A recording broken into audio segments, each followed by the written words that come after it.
Namaskar everyone!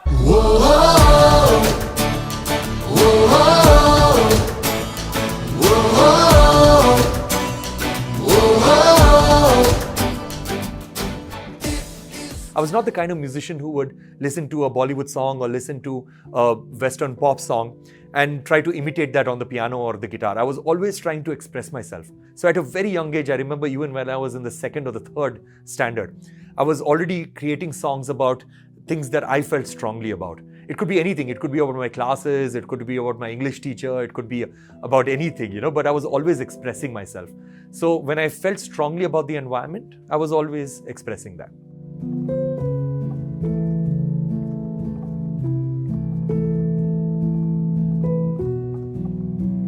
What is needed is for musicians, and it can be any art form, but I'm partial to music. So what is needed is for musicians to take these complex ideas and thoughts and to simplify it through the emotional language of music, so that you're hitting the hearts and the souls of people.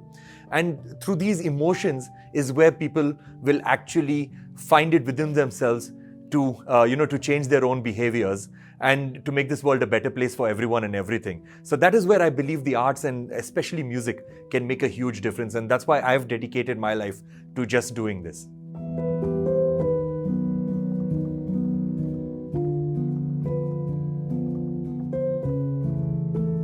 For me, I always listen to the science. The science is extremely important. And I'm also a global goodwill ambassador with the United Nations. So I constantly travel around. I meet people everywhere in the world. I spend a lot of time with scientists, spend a lot of time with world leaders, with politicians, with also heads of intergovernmental agencies. And I learn a lot from them. Also spend a lot of time at conferences where there are a lot of debates as to what is going on this planet.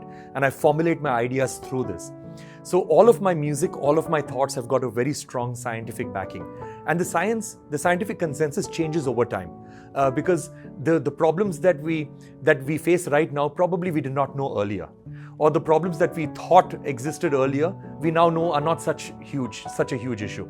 So similarly, my music also changes. But at the same time, I keep my music generic enough so that everything becomes about responsibility.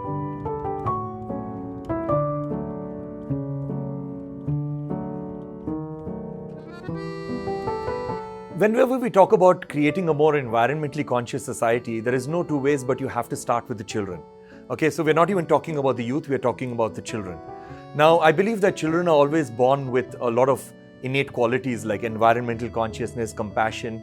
No child is born racist.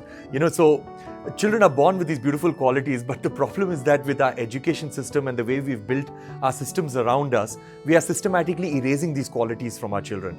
So what I did was that through the language of music again, since I'm a musician, I created this project known as My Earth Songs, which is basically 30 songs, which are sort of adolescent rhymes from grades 1 to grade 8. That would be the best time to teach children this.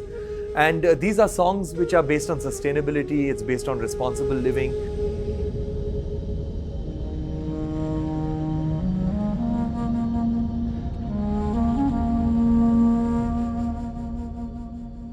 There's a song teaching children what a carbon footprint is. There's a song showcasing to children who a rhinoceros is, who an elephant is, teaching children about innovation, about sharing, about not wasting stuff, about the ill effects of plastics. But all these songs are really positive, energetic, happy, and filled with hope.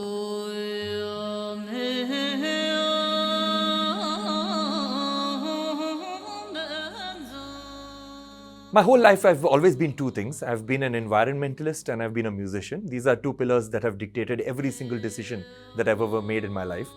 And right up to Shanti Samsara, I was making a whole lot of music which was about the environment, but I was also doing commercial music. So not every piece of music that I was making was about the environment, but a lot of my music reflected the environment and the thoughts that I had about it.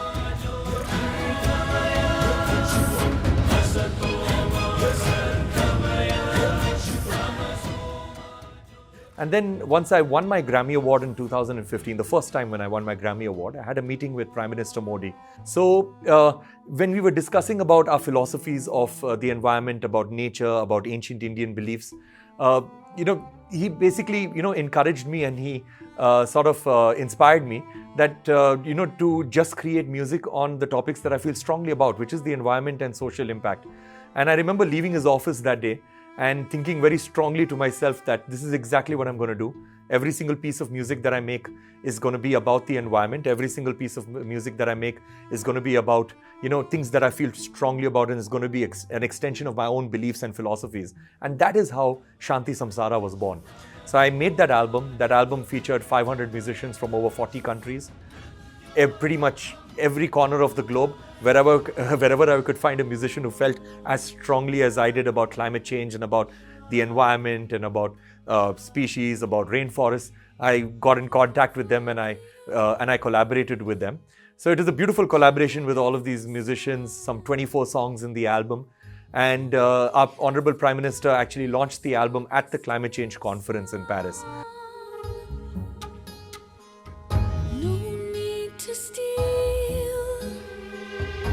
She freely gives. No need to fear when she only knows love.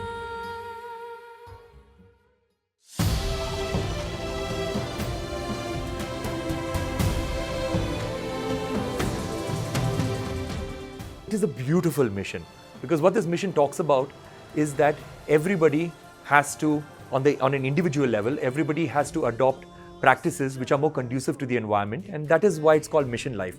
LI is lifestyles, F is for, E is for environment. So all of us have to have lifestyles for environment.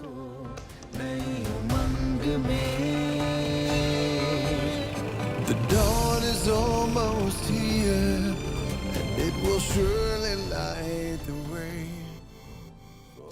So this life mission talks about that we should not have indiscriminate buying. We should do away with this use and throw economy that we are so used to, and instead adopt a more circular economy. An economy where we reuse everything. We refuse to buy anything that cannot be reused.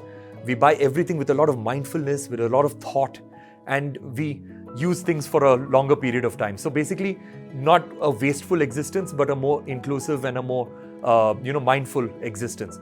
So that's what Mission Life is all about. And I really was inspired by this, and on my own accord, I made a song. And we got some amazing artists to feature on it. We got the New York Youth Symphony, that is a 70-piece orchestra in New York, to record on it. We got Lonnie Park, who's a 2-time Grammy Award winner from New York, and of course our very own Shankar Mahadevan to sing it. And we got some other international artists from all over the world, and we made this animated video along with Technicolor and Mill.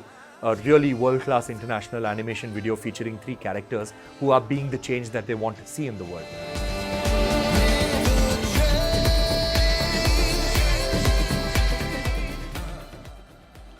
And this song became hugely successful, and I'm very grateful for that. And I'm going to be making more and more songs on these topics, because I believe that, as I said earlier, that individual action is what is needed right now. We need to make solving climate change a more personal issue rather than a protest issue, rather than an issue where we have to put responsibility on other people. We have to make it a personal issue, and only then we'll be able to solve this crisis.